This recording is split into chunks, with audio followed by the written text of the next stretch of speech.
Well, most people who come into my office, and a lot of them who come to the weekends, are coming with the complaint of depression. Yeah.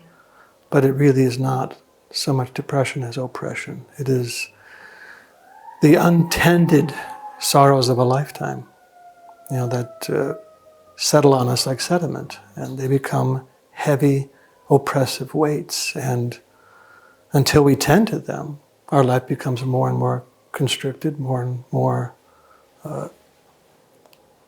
silenced by that weight. So much of the work of therapy is really about teaching people how to become proficient and skilled in grief. Grief is not just an emotion, it's a faculty. It's a core human faculty that we have absolutely neglected in this culture. So when grief arrives at our doorstep, we haven't a clue how to respond to it, how to let it in the house. We try to figure out what's the exit, how do we batten down the door to keep it out. But what we need is actually our capacity to really learn how to lean into grief and to walk with it. I mean, the immediate griefs might settle, but then the ancillary griefs of culture and world and ancestors, and they're there all the time. Mm-hmm. So we either try to find strategic ways of avoiding it, busyness, addiction, or we become an apprentice to sorrow, which is what I think we're all being asked to do. I mean, our obsession right now culturally is happiness, mm-hmm. which, both you and I are, we respond to that. The issue should be aliveness. Yeah. The issue should be vitality. And grief has tremendous vitality in it. So does joy. Mm-hmm. So does happiness. I mean, the thing is, why do we pick and choose what we're going to say is welcome in the house? Grief and sorrow, pain, suffering, they're not easy guests, but they're inevitable. And so we either try to see that there's vitality in them, and how do we, again, fashion a relationship, an intimacy with them that allows that vitality to translate into how I'm actually engaging my life. Otherwise, I'd begin to live, I would say, a more superficial life, forced to the surface of my life. Because where we're taken in grief is down. We're taken into the depths of our life. And if I'm unfamiliar with that ground, if I can't swim in those waters, I'm left living very, thinly on the surface of life. I can't even relate to your suffering because my heart has remained somewhat insulated against my own encounters with grief and sorrow. I mean, I have not met anybody, I'm sure you haven't either, who hasn't experienced loss and suffering. It's walking down the street, everyone's eyes will carry a story of loss, of some sort, of some fashion.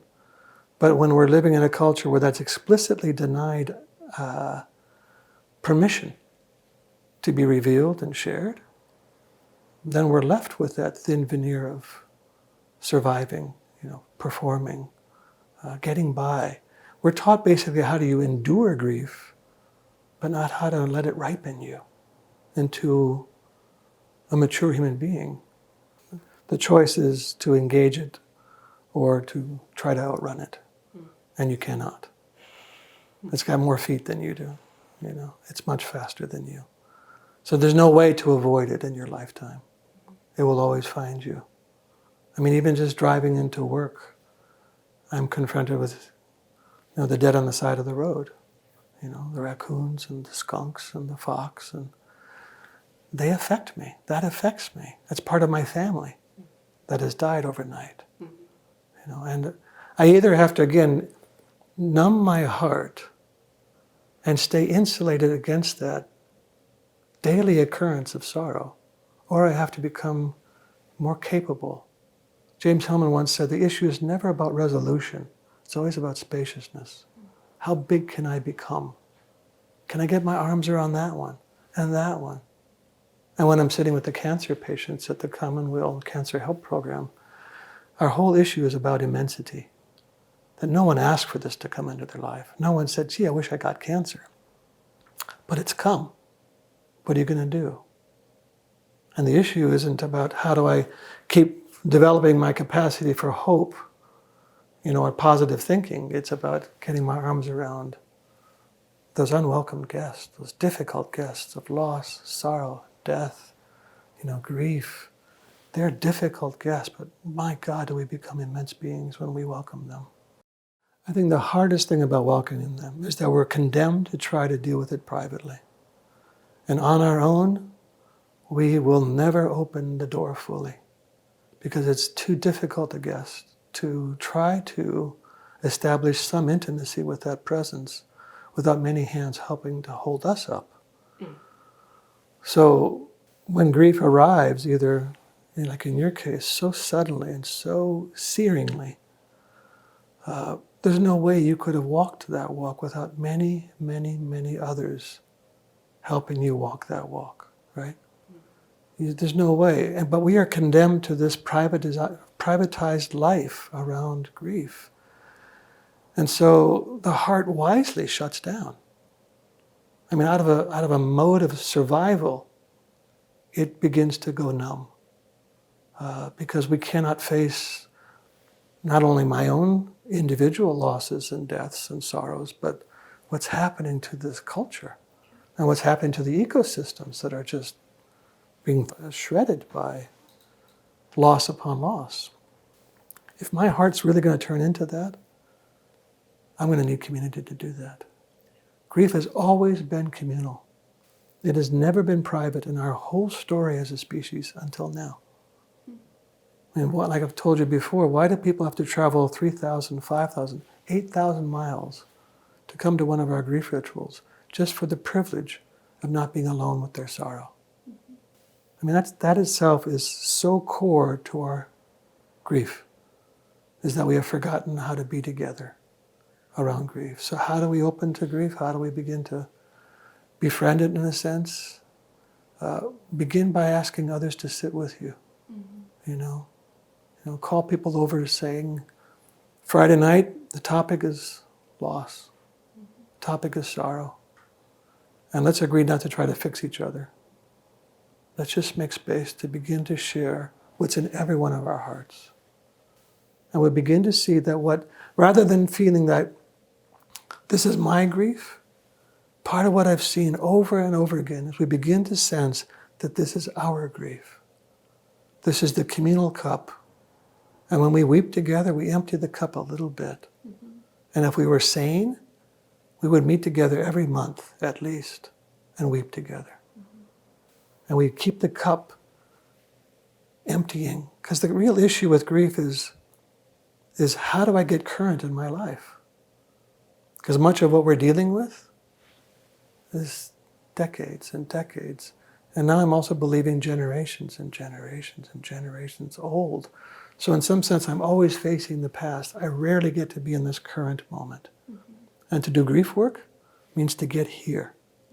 And really actually in that more subtle sense of that word, to actually feel the electricity, the current of life, and to be in the flow of life. That's the beauty of grief work, is it brings you here, now. Well, we live in a very heroic culture. And the heroic ideal is always one of rising. It's always one of going up and succeeding and being in control and not letting anything bring us into a place of vulnerability. That's the conditioning we go through from birth on. Men much more than women, but I think it goes all across genders. We're taught very clearly that we should always be in control. Being out of control is quite frightening. That's one of the reasons why ritual, again, is so important, if I can segue for a second. Ritual is the technology that evolved over hundreds of thousands of years that allows us in a contained space to lose control. It's what I call derangement. That grief has the capacity to derange us, and we need to be deranged periodically because the current arrangement isn't working. And then this new arrangement that the soul is trying to bring to us, that's what ritual does. It's a recalibration process. But again, we are ritually illiterate in this culture. That's another reason why we don't go there. We don't have holding spaces that would allow us to touch into the fierce edge of that of that emotion, of that field.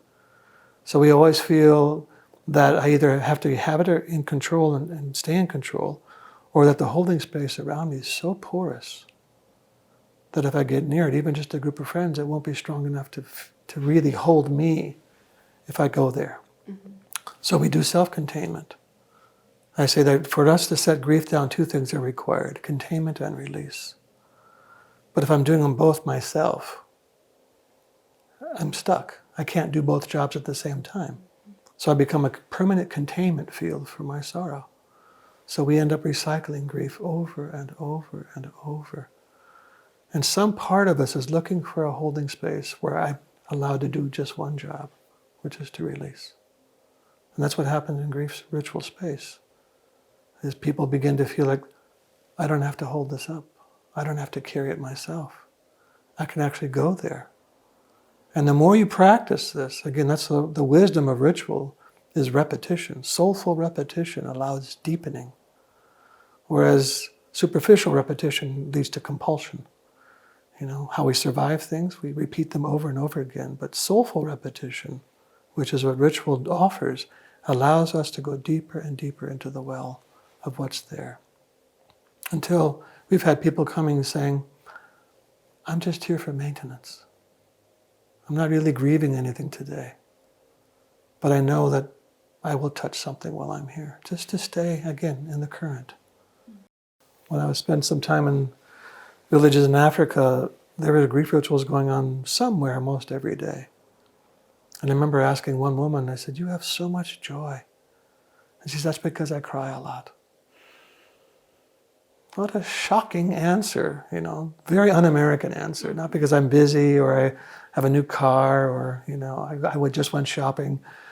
No, it's because I cry a lot. There's a direct relationship between the currency of our sorrow and the currency of our joy.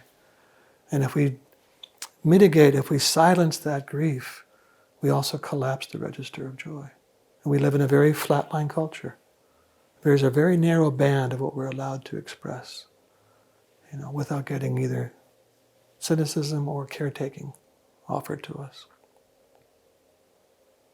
When I'm working with the cancer patients in this retreat, we do talk about this need to become immense, but that's not just someone in that circumstance.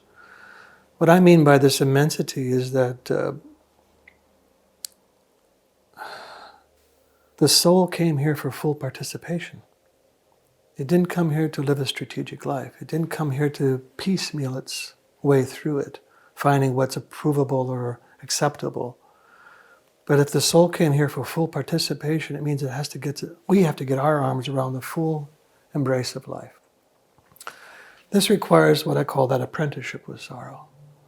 That this is really the training in which we become capable of welcoming whatever is, whatever arrives at our door. And this apprenticeship, in the old language of apprenticeship, when you endured a long training with, let's say, a cabinet maker or a weaver, at the end of this long training, you'd be called a master craftsperson. This apprenticeship with sorrow, if we are faithful to it, if we have a certain fidelity to the long-term process of it, what it yields is an elder. And that's what we are needing right now. And an elder has this capacity for immensity.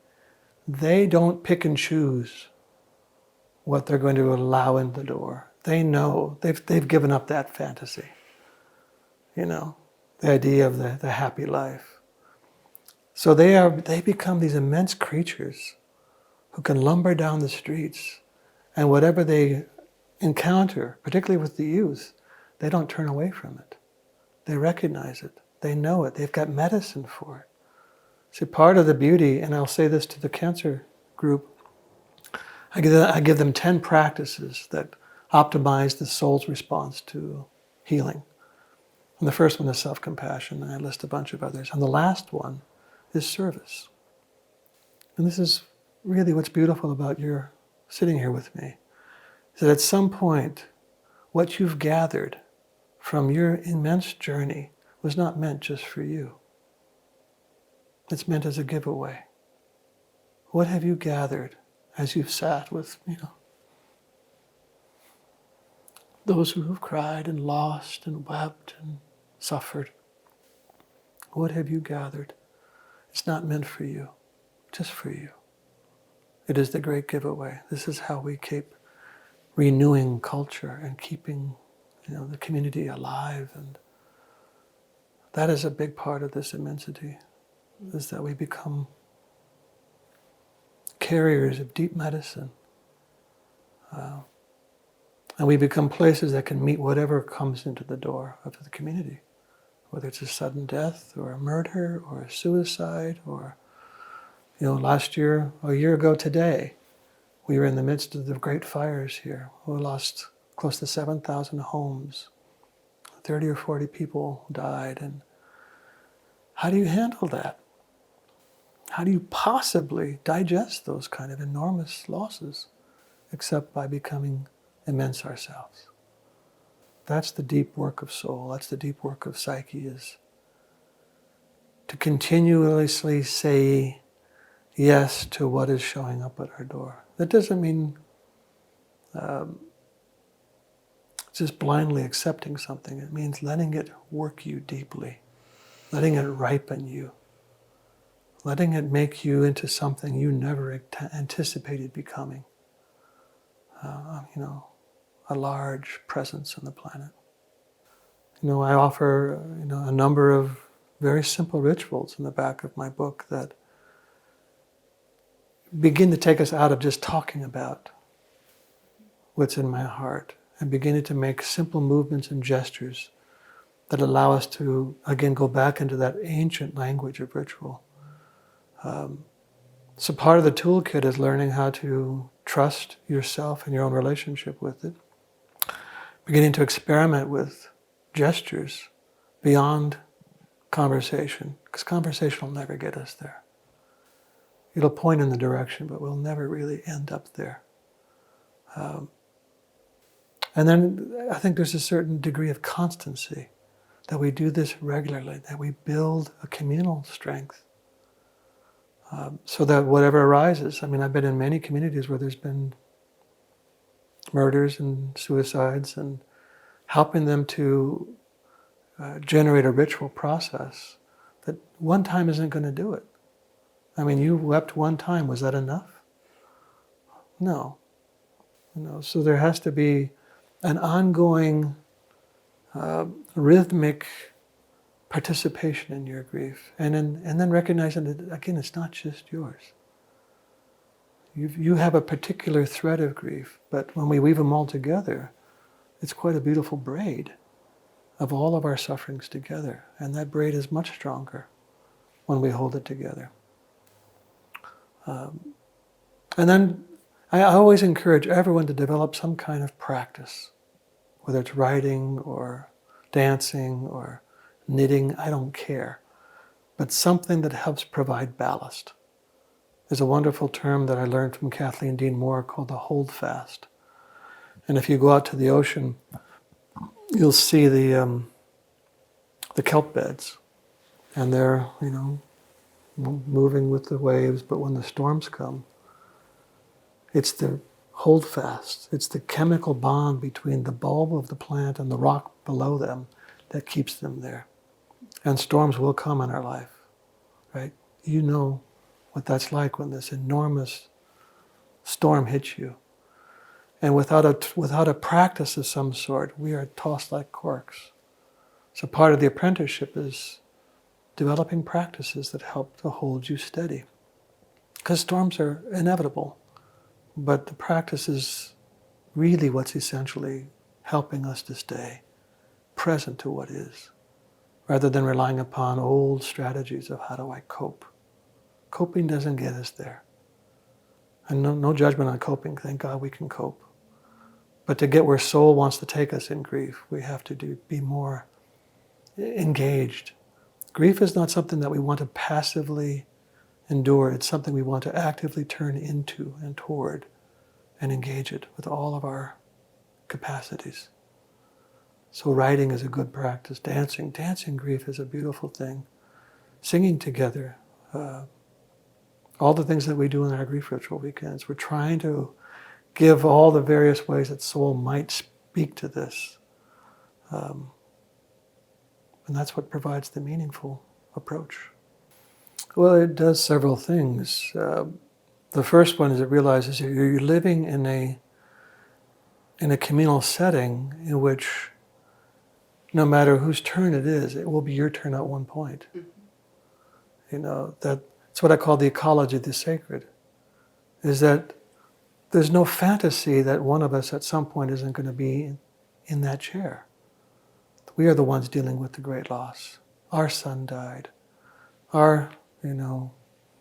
We got separated. Whatever happened.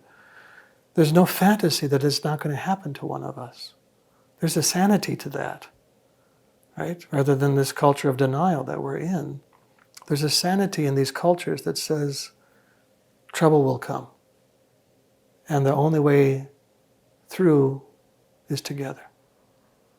And so they have built into their survival processes these practices that ensure the longevity of the people. There's wisdom in this. The San Bushmen get together every week for this ritual that begins with sundown and doesn't stop until sunrise. And the ritual is designed for a communal renewal, communal healing. And they've been described as the happiest people on the planet. Now there's a relationship between these two things. They have a saying that when one of us is ill, all of us are ill. So in this heroic, individualized, privatized culture, when I'm sick, it's mine. And I better go off and deal with it. If I'm not feeling well, if I'm depressed, I go to a private practice.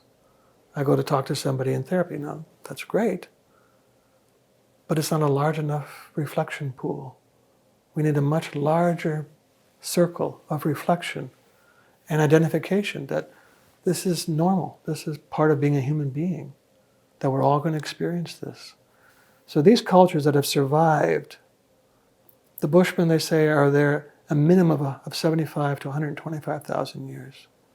We've been here 500 years and we're gasping for air in this culture.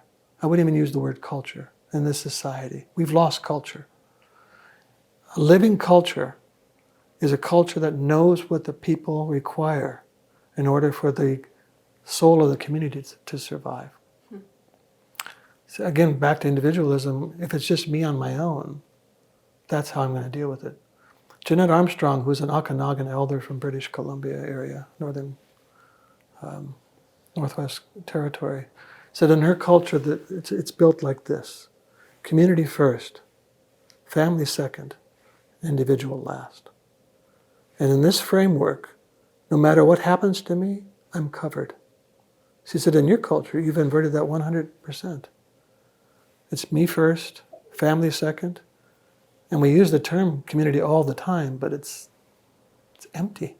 It's rhetoric. There's nothing there.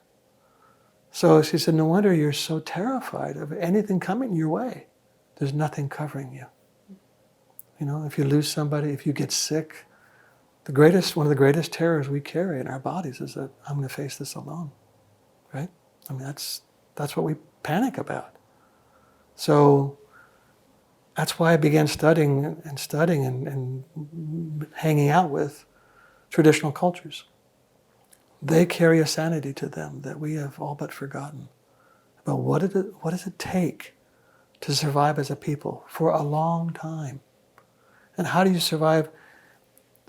Concomitant with that is that if the community survives, it will have a very different relationship to the surrounding environment than if I'm on my own and I'm basically trying to appease my feelings of emptiness by consumption. We end up eating ourselves out of house and home, literally. That's what's happening to our world. We're devouring it because of this profound emptiness that we feel. At the heart of this emptiness is this great grief that we've lost living culture and we've been given, Walmart instead. Not a very good substitute. When I first started offering grief rituals many, many years ago, we had to convince people to come. People, why would I want to spend the weekend crying? I mean, my favorite show is on Saturday nights, and whatever. But now something changed about, I don't know, 8-10 years ago, and I started giving talks, and people started signing up, and now, like you said before, I can't get into your grief rituals. They're full so fast. And I do believe it is the broken heart.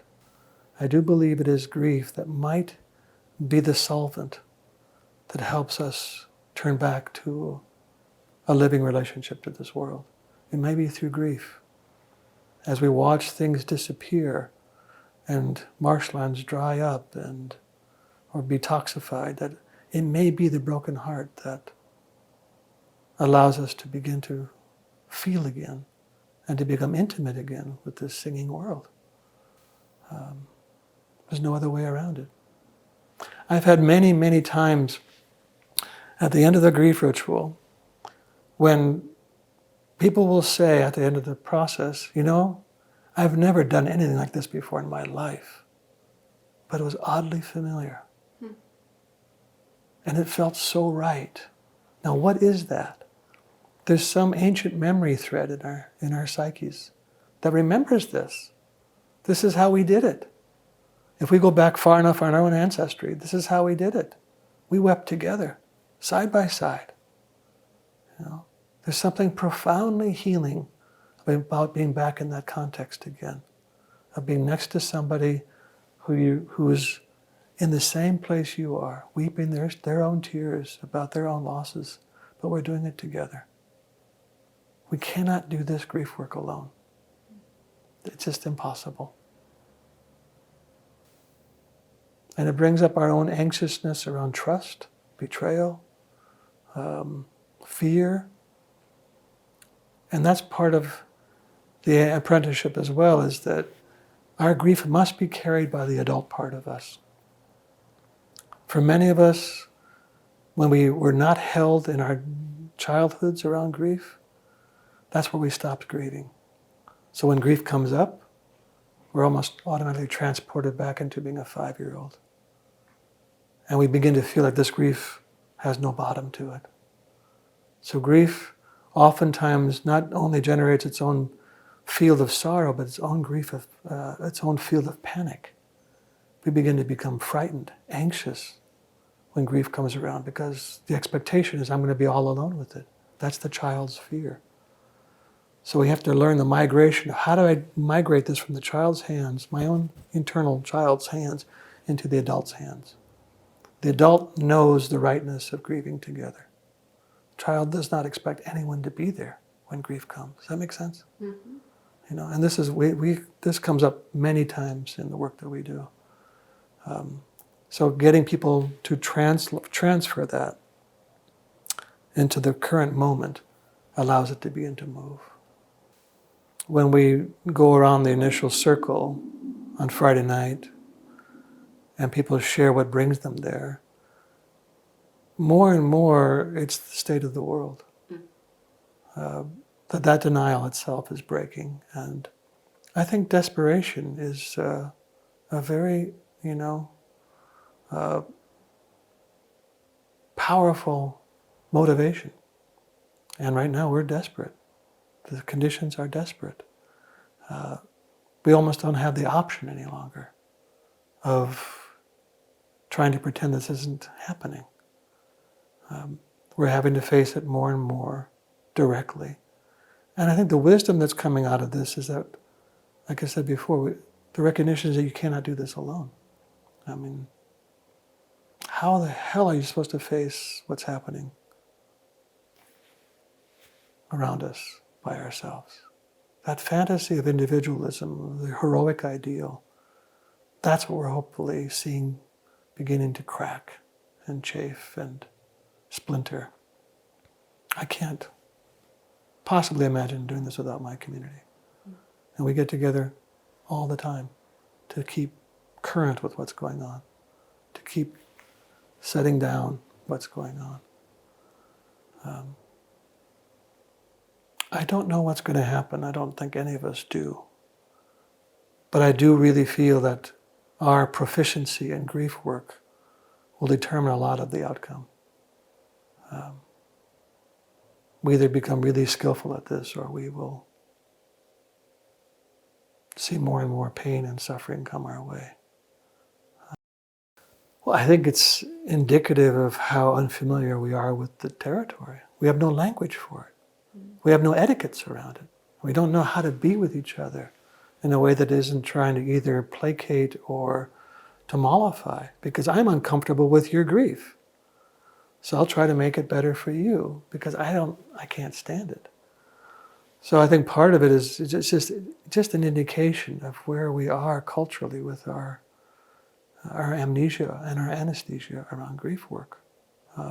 We have forgotten how to be in that territory. So when someone near us is in that space, we either avoid them. I imagine that happened to you a bit. We get labeled as the one who's always sad, always, crying, or you're not over that yet. We don't know how to really see, like the Scandinavian cultures, the ancient ones. When someone experienced a great loss, they had lived in these longhouses where like 60 or 80 people would live together, and they'd have multiple longhouses for the village. And down the middle of the longhouse were the fires. And so there was lots of ash and cinders there that kept the place warm. When you were in grief, that's where you slept. You slept in the ashes. You slept in the cinders. And so all this ash would get over your body. And so you would be, in a sense, marked by your own suffering.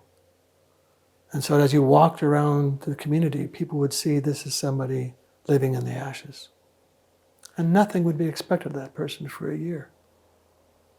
Their food would be taken care of, their responsibilities in the community, because they knew that what they were doing was the deepest community work, which is to metabolize their grief into something medicinal upon their return. What did you come back with? And we give people a week, maybe two, of bereavement leave, and then back to work. So we cauterize this profound descent process into the depths of the underworld, where all of this work goes on in the shadowed lands with no light, and you are working in darkness. But they knew that that's where the holy work was being done. As Rilke said, no matter how deeply I go into myself, my God is dark, and like a webbing made of 100 roots that drink in silence. We have God always, in the brightly lit sky. But what if there's also a deity or a divine quality to that descent? And when we negate that, we lose relationship to the God of the depths. And then we're left with shopping malls and internet, views. But that's where we have to go. We have to be willing to go. Well, in some ways it's not even a have to. You are taken there. Right? You were taken there. And those who choose to stay faithful to that underworld journey, they are going to be our elders. They are going to be the ones coming back with something that shimmers and is alluring to the young ones and say, there's life there, there's something vital there. There's something worth going toward, rather than the crap that we're giving these kids, I mean, it's inevitable that you want to feel better. It's a tough place to hang out in that very difficult ground of grief. I'm not a big fan of stages of grief. I haven't seen it operate that way. I haven't seen it have this linear progression. Grief is really messy. You can have fine days, and then on the next days you can't get out of bed. I mean, I think what would probably be a better way of approaching it is, I want to say this.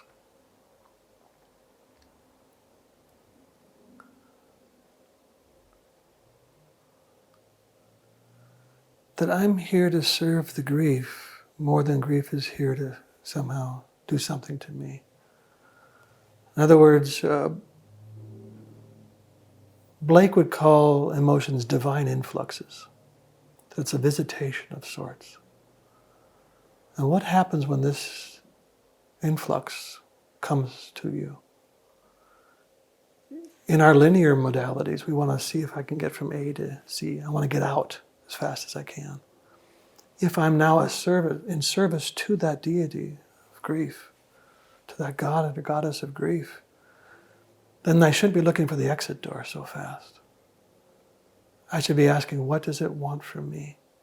How do I serve this? How do I go deeper into it? In the old alchemical traditions, they would say when the negredo comes, which is what they call the blackening, it can certainly be precipitated by a deep grief. They said the goal is not to find your way out, but to make the black blacker than black. And this is so anti-Western psychology, which is all about how do I make you get better? How do I make you feel better fast? Whether it's through medication or some kind of program. Alchemy says, no, the direction is actually toward the blackness, towards the darkness.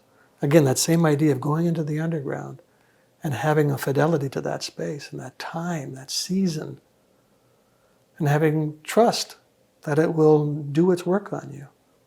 We will all have times where we're taken down below the surface. Sometimes out of the blue, sometimes bending toward the black, But because we're so unfamiliar with it, we always feel like it's an insult to us, like this should not be happening. That's a very adolescent idea, that this should not be happening to me. I shouldn't be the one dealing with a child's death or a divorce or a loss of a home who should? I mean, you're in this body, you qualify, you've punched the ticket, you're going to get these things coming to you. And it's not a matter of, we tend to interpret suffering in one of three ways. I did something wrong, I'm being punished, or I failed. We can't see it as simply the process of living in this body that suffering will come to you. It's part of being in the body. And learning how to hold it with compassion and allow it to work you into something different. I call experiences like what you had or with the cancer patients, I call it a rough initiation. You didn't choose it. But the same three things happened to you as happens in any formal initiation. There's a severing from the world that you knew. There's a radical alteration in your sense of identity. And there's a profound sense that I can never go back to the world that was. Now, in a full initiation, that's a breakthrough. In a rough initiation, that's oftentimes a breakdown. Something has collapsed, a trauma has happened, and I'm shattered. Well, the same outcome has to be sought out of a rough initiation or out of a community-held initiation, which is that, again, back to immensity. How is this going to rework me in this loss of what was, this sense of identity, and I can't go back. You can't go back. You will never be able to go back to what was. And in true initiation, you're not supposed to go back. That's an ending of something. Ending of childhood or of adolescence. That is a breakthrough into a larger sense of identity. And in the rough initiation, the same thing's being asked of you. To step into a larger identity as you let this work you. Deeper and deeper, bigger and bigger. That's the promise of grief. But when you're looking for the exit, you're not going to get the same experience. I shared a story in the book of a man who, in his mid-70s, was at a talk I was giving on grief, and I had heard from some other people earlier in the night that his wife had just died a few weeks ago. And when he spoke up, he said, a friend of mine died. He couldn't quite let it get that close, right? Maybe he would have felt too vulnerable in that moment. And it turns out he was a East European engineer, So he asked me this question. He said, what's the 1, 2, 3 of grief? I want to be done with this. So I sat with this question for a moment and I said, well, I can't accept the premise of your question. It presupposes an ending to your grief. It will not end. It will change over time. It will soften. It will become the bittersweet memory of your wife. And if you choose to love her, you must accept the rights of grief. Because they are sisters. They travel together. Everything you love, you will lose. And this is your new relationship now to your wife. And to be faithful to that love, you must be faithful to this grief. Just judging from the number of calls, emails, requests, something does seem to be shaking loose. I have no idea if it's going to be on time or if it's going to be too late. But whatever reshaping of the culture that happens, this will be at the core of it. Any new small culture that evolves out of this one will have grief and ritual at its heart, at its core. It won't have status or rank or privilege or economic advantage. It'll have grief, ritual, art, beauty, poetry, soul. That's the only sustainable thing. If we look at the long-term cultures, that's what they focused on. Those primary satisfactions of the soul.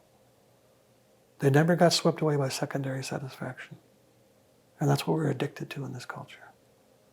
And so the failure of secondary satisfactions really is setting the stage for a return to what is primary to the soul. And that's what's endurable. That's what's, if we had that in our laps right now, we wouldn't care about the next new gadget, the next iPhone release, or the next, 75-inch TV screen. We would concern ourselves with singing together, weeping together, giving thanks together, eating meals together, sharing dreams together, celebrating and dancing under the stars together. We would come back to what matters to the soul. And we would be sane again. Ritual, I often say, is the oldest language we speak as a species. We were probably doing ritual prior to having language. When they started looking at our vocal cords and all that other stuff, we were doing ritual for several 100,000 years. You look at the oldest archaeological sites are burials. And they were buried with ochre and flint and food, and that's a ritual process. It involved imagination of some sense of a continuity.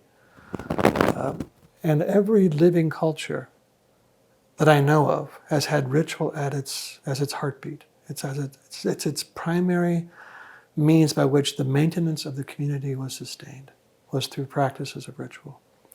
We lost ritual about 200 or 300 years ago, when we went more towards, again, individualism and towards intellectualism.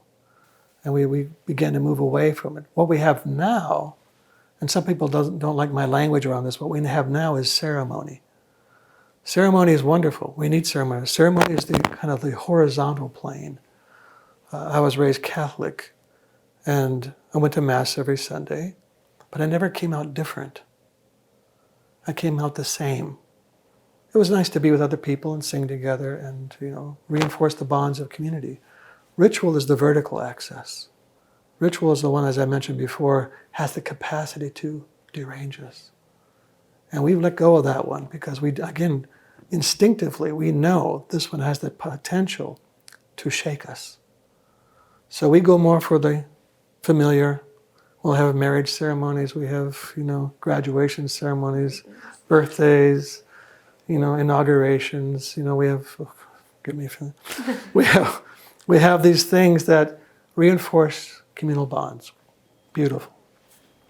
We have very few elements of this in the culture.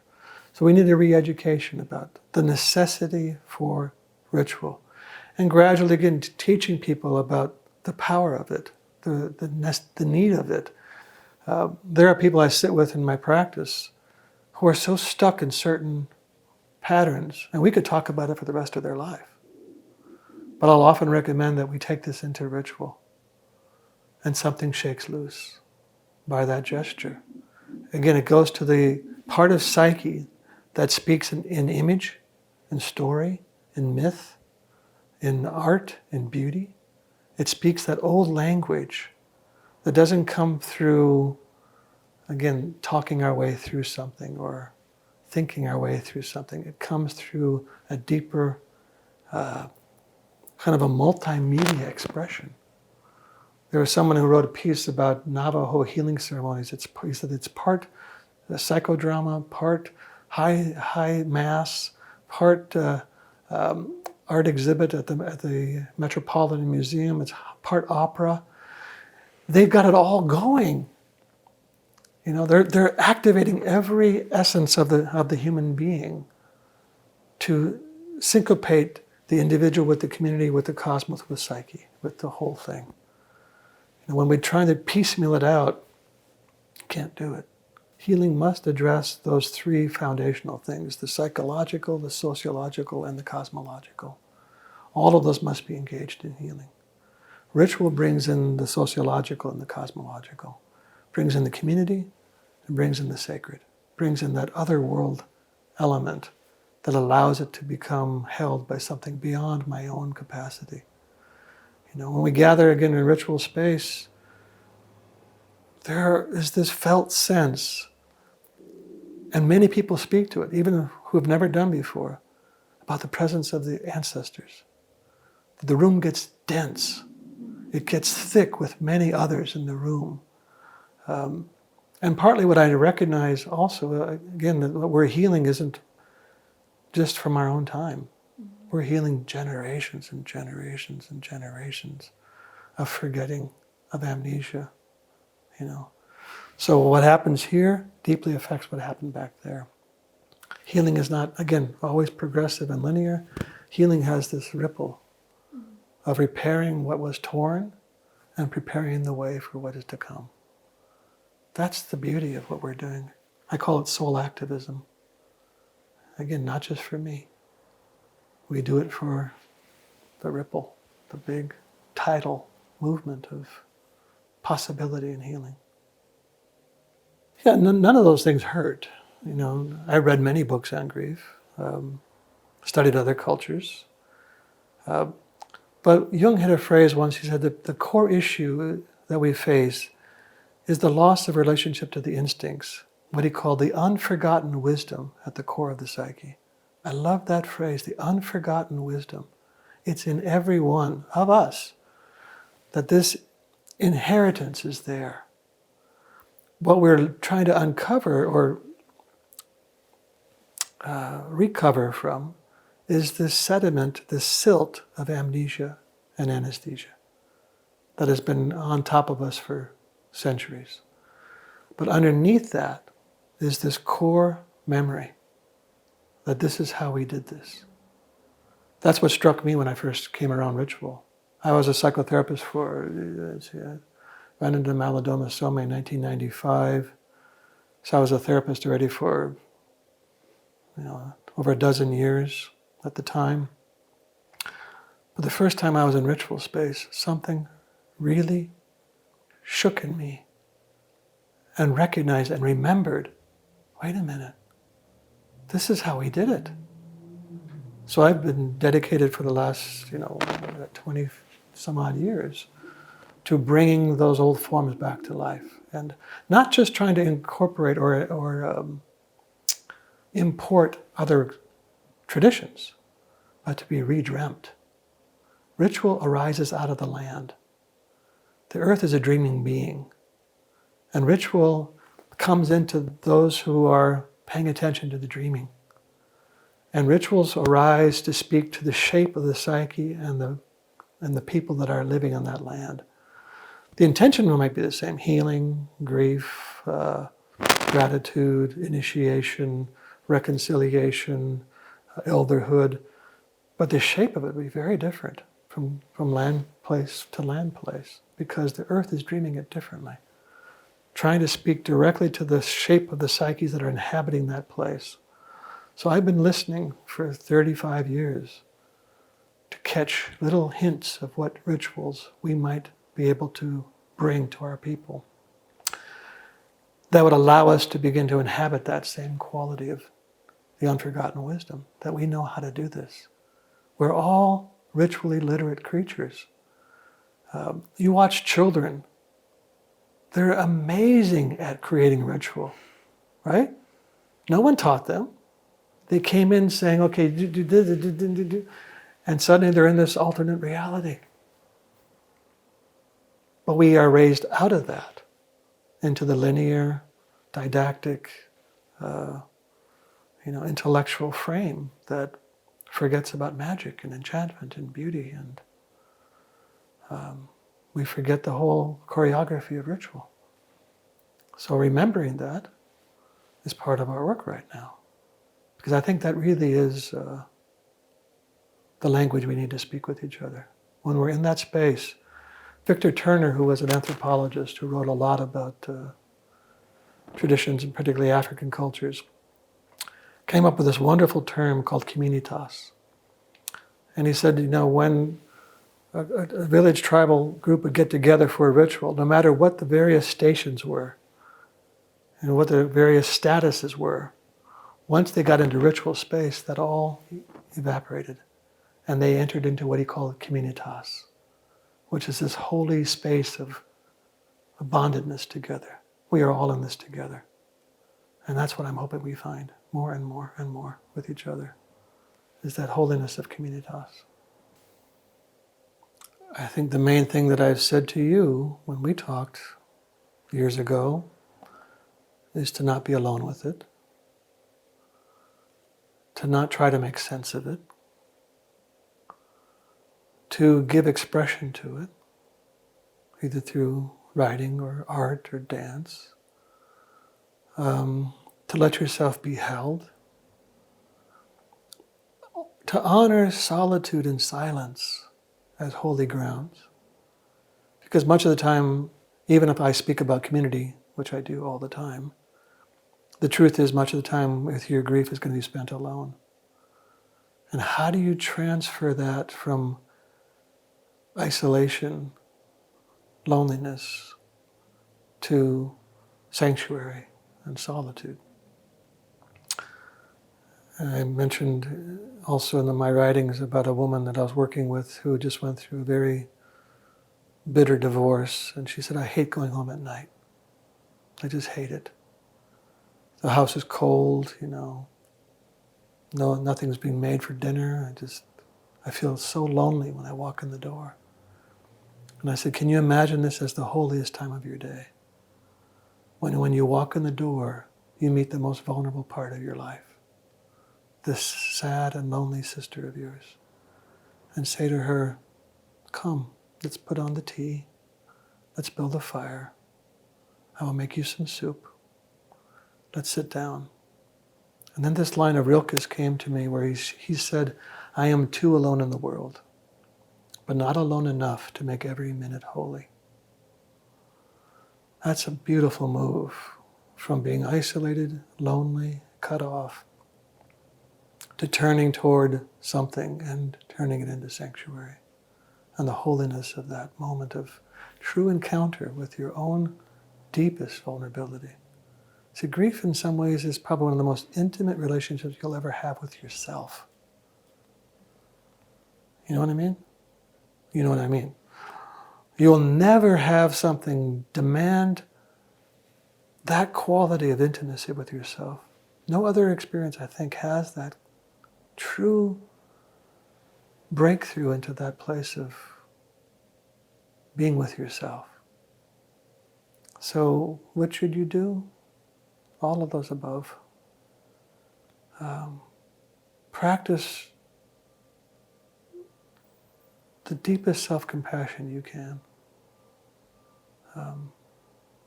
All kinds of voices come up. I should have done this, I didn't do that, all the voices that can come up that try to make us feel wrong, bad.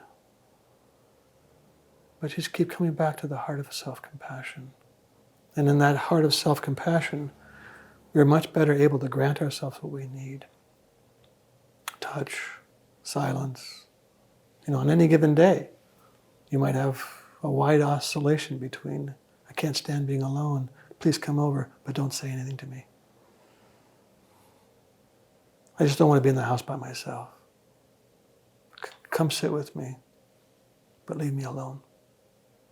We have to be able to live with wide contradictions in this time, right? There is no predictable, patterned ways that you're going to move. Each day will be particular. And if you can, again, slowly cultivate faith in where this is taking you, rather than feeling victimized by it, but really trust that there is some deep soul work afoot, and that who returns, as I've said many times, will be somebody carrying gravitas and bearing beautiful gifts for us all.